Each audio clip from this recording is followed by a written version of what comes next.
Good morning, everybody. Welcome to the Kevin Gregg Show. We are here to help you reflect, refresh, rebuild, reinvent yourself. Welcome. If you are joining on the stream and you want to say something as we're talking, please join in. Be awesome to have you part of the conversation. Also, if you like and subscribe, that would be amazing. So we can share this with the other people. Couple of things that were on my mind this morning as I refer to my notes. I've got to give a shout out where shout out is due. Over this pandemic, I have been watching on a pretty regular basis Father Mike Schmitz. He's out of Duluth, Minnesota. I think that's right. Somebody else can correct me on that. But boy, he gives just these powerful sermons just week after week. And sorry, as I'm talking to you, I want to make sure that I'm recording this. Good. Um, which I am. Uh, his sermon this weekend, man, was super powerful. I will put a link into the replay of this so you can watch his sermon if you get a chance. Um, it was really talking about martyrs in the Christian faith. Um, and the difference between a victim mindset and also the difference between what happens for victims and what happens for martyrs um, is super powerful, especially in the Christian life, right? Which is, it's not the fact that we're called to go out there and just get killed recklessly. That's what this isn't about. But I think that the thing that really spoke to me is there's this there's a version of death that occurs in our lives, right? There's a death to self. There's a, I shouldn't say death to self. I should really say a death to what we think we want our lives to be, what we want the world to be. And that's a scary, scary thing. Um, yeah. I had these memories that kind of popped up in my mind. Uh, I remember years ago when I was back in high school, I went to Loyola High School in Los Angeles. It was actually right down in like mid city LA. We were right behind what was the 16th Street gang or something like that was in that area. Uh, kind of a very gang infested area at that time.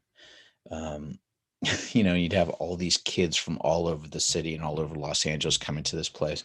Remember, we used to have the maintenance crew that was out there. They had to constantly like paint this wall because it would totally get tagged. And especially when it got into the evening, like the Jesuits were very clear about like, you got to be careful at night because you never know what's going to happen. Um, but Loyola High School was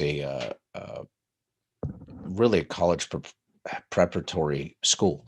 It was one of those schools that was just like very focused on what academics. Like there were a lot of smart guys that were there.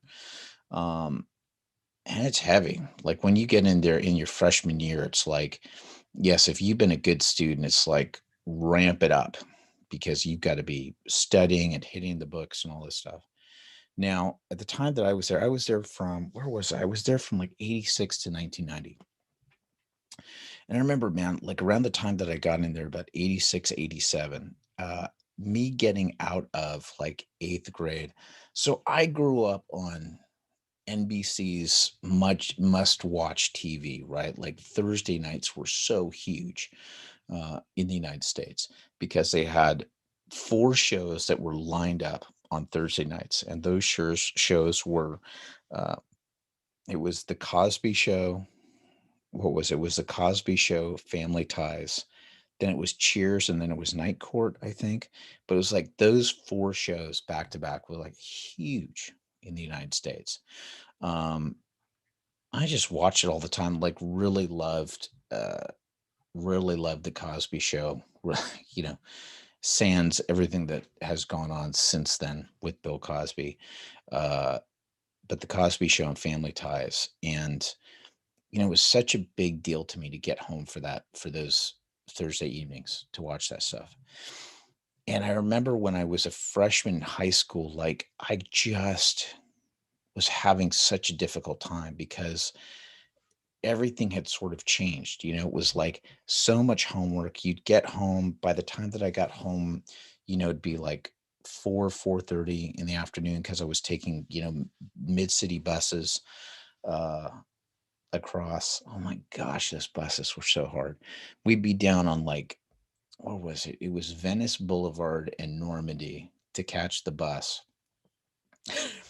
Once one guy got mugged on the bus as we're driving back up. Man, it was just like it was.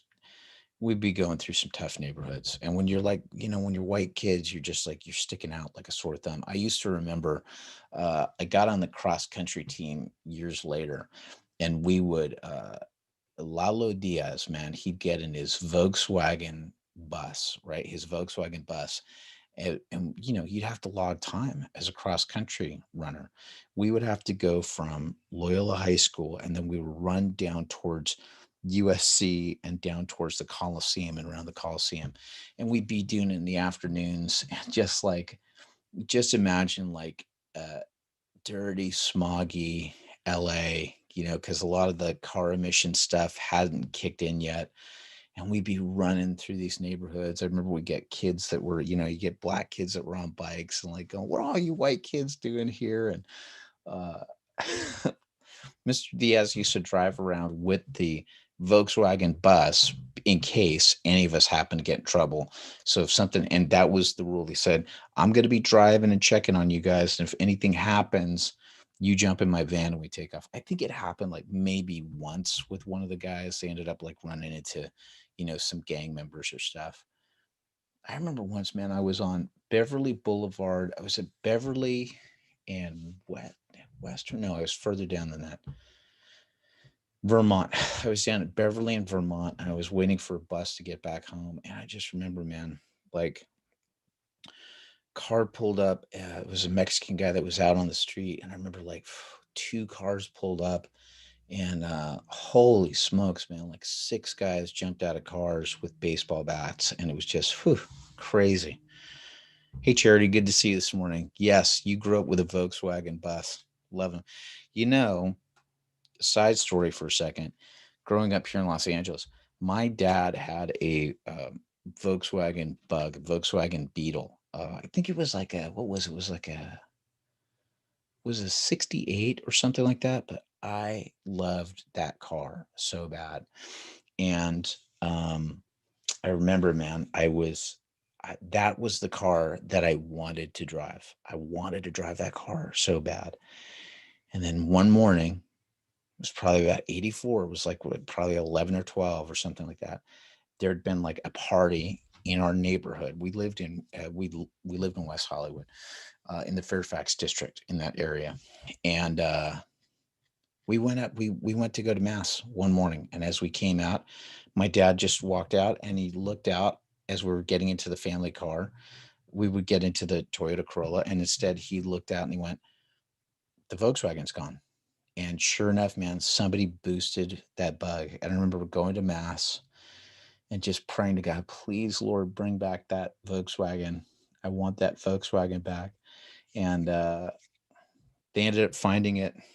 Police called a little while later. They found it probably a week later. It was completely stripped, and that was it.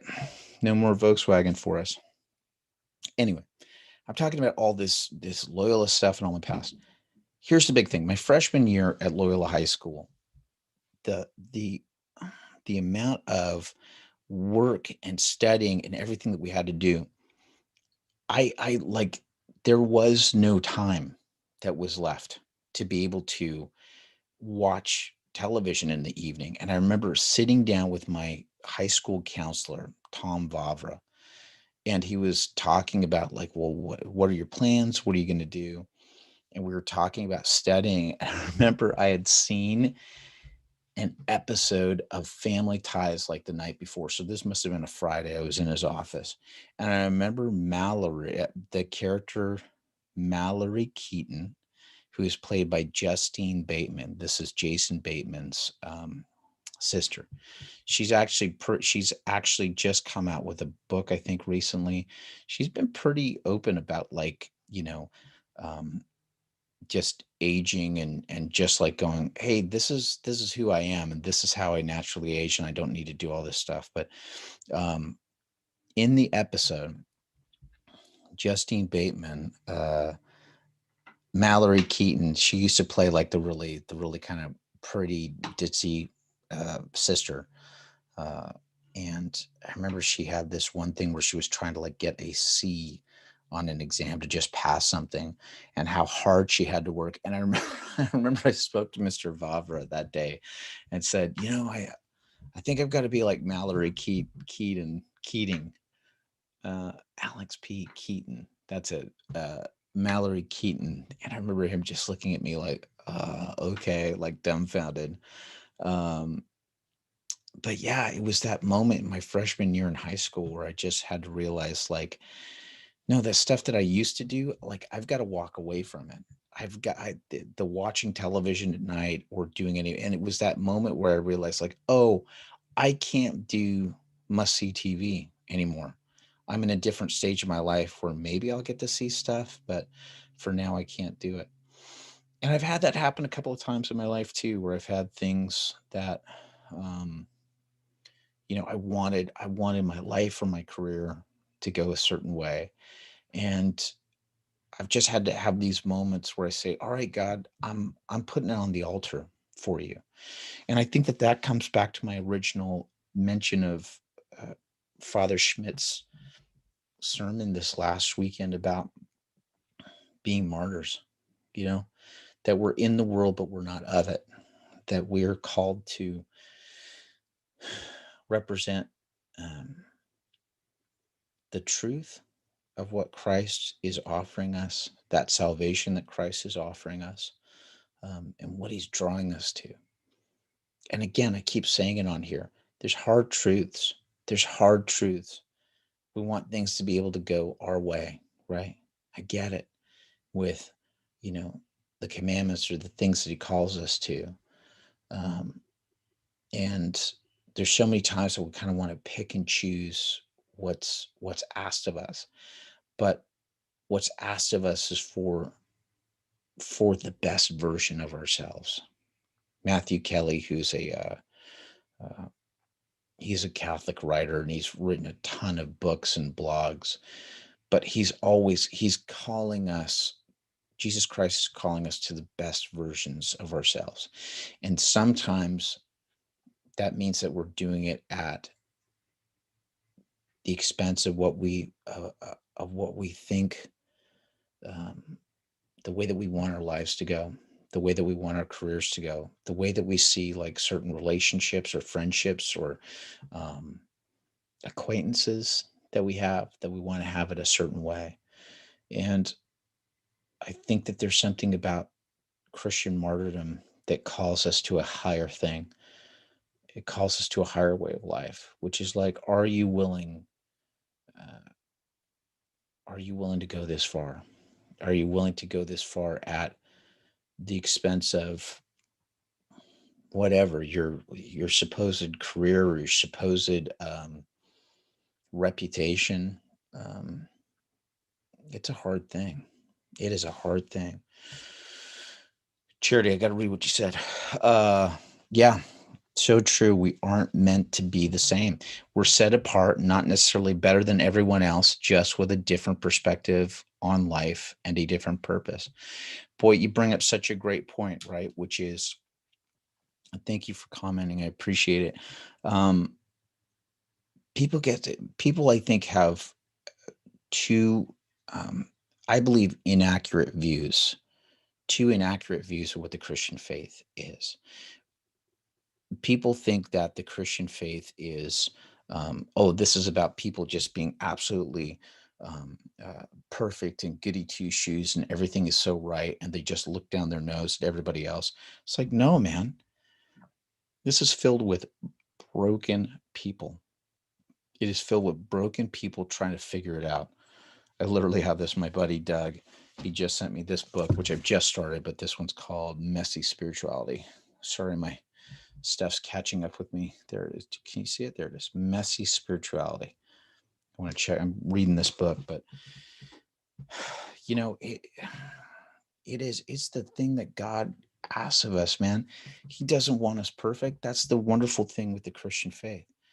So many of the other faiths talk about you got to be absolutely perfect when you're coming to the Creator, coming to God. And Christian faith is completely the opposite, man. It's about like, come to me broken, and I will help you. So people have that misconception that we're all like these, that the demand and the command is to be perfect and no flaws, and that we're looking down. Sorry, man. The only person that was flawless was Jesus Christ. That's it. That's it. Right. Then the other thing I love, Rick Warren brings this up all the time too, which is the idea of like, people are so afraid that if they go down the path of Christianity, if they go down that faith system, that's going to cause them to become like, crazy televangelists. Like all of a sudden I'll be dyeing my hair purple and everything is just praise you, Jesus, And Rick Warren brings up the opposite. He says it's completely the opposite. You're being called to be the truer version of what your Creator made you to be. The more that we strive towards God, the more that we strive towards what He has called us to, the more complete we become. And this other stuff, the fears about what's going to happen with my life or my reputation or my career or any of that stuff, it's okay, man. We get that fulfillment and that purpose through God as we're using the talents and the gifts and the abilities that He has given us, so that we're moving forward towards His calling for our lives. That's when we feel more at peace and more, right on line with what we're supposed to be doing. Bishop Fulton Sheen, I'm pretty sure it was Fulton Sheen, said this. So many people. There are millions of people, maybe billions, I don't know, but there are hundreds of millions. This is Fulton Sheen saying this. There's millions and millions of people that hate what they think the church is. They've got the wrong idea of what the church is, so they hate it. He said it truly is only a handful of people that truly hate the church and are against the church. But I think the biggest thing that happens is that there's millions, if not hundreds of millions of people in the world that have a misconception of what the church is, of what Christianity is, of what it is that is calling people towards. It's calling people towards the great adventure. There was I might link it in here. There was a conversation between Canadian psychologist Jordan Peterson and Bishop Robert Barron, both of whom I'm fans of, and through having that conversation about the church, and about this call, man. There's this call to this great adventure that Christ is giving us. So I don't know. Respond to that call, and I know that it can be super scary. I know it can be super scary and going, what if I lose anything? But it really is the greatest adventure. Is like, what is it that you're going to gain out of all of this? What is it you're going to gain? Right, Charity. We're not all weird Christians. You've seen some of us just live in relationship with Jesus to become who we were meant to be. That's it, man. That is literally what we are just trying to figure out along the way. So, anyway, that's all that I've got for this morning, everyone. Today, on Wednesday, I'm not going to be doing a live stream in the morning, but I'm going to be I'm actually having a conversation today. It's somebody that reached out to me, like I said, on this channel in this show. The idea is about talking about art, business, history, Christianity, as you can tell.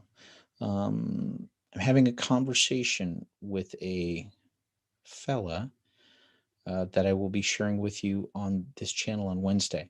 We're helping him work through some stuff career-wise, and I want to do that in public on this channel so that other people can learn along the way. And hopefully there's going to be some stuff that you get from that. So that'll be coming on Wednesday morning. Take a look at it. Yeah, I think it's going to be an awesome conversation. So I can't wait to share it with you. So again, if you like this video, please hit that like button, hit that subscribe button, share this with other people that you know may benefit from it. You can visit me at kevingregg.com as we continue with more updates of what's going on. I have my social media links in the description of this video. So if you'd like to connect with me on Locals or also on Telegram, those are two great ways to get in contact with me. More social media channels coming soon. All right, that's it. Thanks so much for joining me. You bet. Thanks so much, Charity, for being a part of the conversation as I put on my glasses to say that. Here we go. Yeah. Thanks so much, Charity. Appreciate you being there. Holly, it's coming your way. All right. Guys, have a wonderful day, and we will talk to you soon. Onward and upward, and God bless you. Bye-bye now.